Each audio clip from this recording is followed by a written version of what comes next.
July 24 നിങ്ങൾ മറക്കല്ല്. 24 നിങ്ങൾ ഒരു അനൗൺസ്മെൻറ്റ് അന്ന് രാവിലെ തന്നെ വരും. അപ്പോൾ അത് നമ്മുടെ യൂട്യൂബ് ചാനലിൽ നിന്നോ അല്ലെങ്കിൽ ഏതെങ്കിലും ഈ ക്രിസ്ത്യൻ കാത്തലിക് ടെലിവിഷൻ നെറ്റ്വർക്കുകളിൽ ഏതെങ്കിലും 4 പ്രധാനപ്പെട്ട ചാനലുകളിലാണ് അത് വരുന്നത്. Shalom, Shekinah, Goodness, Word to World, ഇങ്ങനെ ഈ 4 ചാനലുകളിൽ അത് വരും.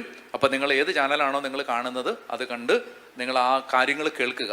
40 ദിവസം നീണ്ടു നിൽക്കുന്ന ഒരു പ്രാർത്ഥനാ ശുശ്രൂഷയാണത്. അതൊരു കുർബാനയുടെ ഡെലിവറൻസ് ശുശ്രൂഷയാണ്. അപ്പം 40 ദിവസം നിങ്ങൾ എന്നോടൊത്ത് ഈ കുർബാന ആരാധന പ്രാർത്ഥനയിൽ പങ്കെടുത്ത് പ്രാർത്ഥിക്കുക.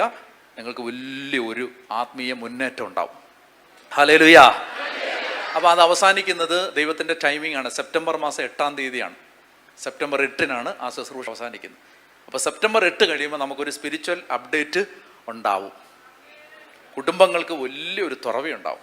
അപ്പോൾ അതുകൊണ്ട് നിങ്ങളത് ശരിക്കും, ഞാൻ തീക്കകത്ത് നിന്നാണ് അതിൻ്റെ റെക്കോർഡിങ് നടത്തിക്കൊണ്ടിരിക്കുന്നത്. അത്രയും മാത്രമേ ഞാൻ പറയുന്നുള്ളൂ. തീക്കകത്ത് കയറി നിന്നിട്ടാണ് അതിൻ്റെ റെക്കോർഡിങ്. എനിക്ക് അത് എന്തുമാത്രം പിശാച് വെറുക്കുന്നെന്ന് അത് ഈ ദിവസങ്ങളിലെല്ലാം എനിക്ക് നല്ലതായിട്ട് മനസ്സിലാവുന്നുണ്ട്. അപ്പോൾ അതുകൊണ്ട് നിങ്ങൾ പ്രാർത്ഥിക്കുക, ശക്തമായിട്ട് പ്രാർത്ഥിച്ച് ആ ഒരു വലിയ ശുശ്രൂഷയാണത്. അത് നമുക്ക് കേരളത്തിൽ നടന്നിട്ടുള്ള പരിശുദ്ധ കുർബാനയുടെ അവഹേളനങ്ങൾക്ക് പരിഹാരമാണ്. ദിവ്യകാരുണ്യത്തോട് കാണിച്ച അനാദരവുകൾക്ക് പരിഹാരമാണ്. നമ്മുടെ കുടുംബങ്ങൾ, അതുപോലെ തന്നെ പൂർവികർക്ക് വിടുതൽ കിട്ടുന്ന ഒരു ശുശ്രൂഷയാണ്. അതൊക്കെ അതിൻ്റെ ഡീറ്റെയിൽസ് എല്ലാം ഞാൻ പറഞ്ഞിട്ടുണ്ട്, എന്ത് ചെയ്യണം, എങ്ങനെ ചെയ്യണമെന്നെല്ലാം. അപ്പം നിങ്ങൾ 24-ാം തീയതി മറക്കരുത്. ജൂലൈ 24 നിങ്ങൾ വരുന്ന ഈ അറിയിപ്പ്, ആ ശുശ്രൂഷയുടെ പേര് എൻ്റെ ഓർമ്മയ്ക്കായെന്നാണ്. ഞാൻ ബാക്കി ഡീറ്റെയിൽസ് ഒന്നും ഇപ്പോൾ പറയുന്നില്ല, അത് അന്ന് പറയും. എല്ലാ കാര്യങ്ങളും ഓൾറെഡി അതെല്ലാം തയ്യാറായിട്ടുണ്ട്.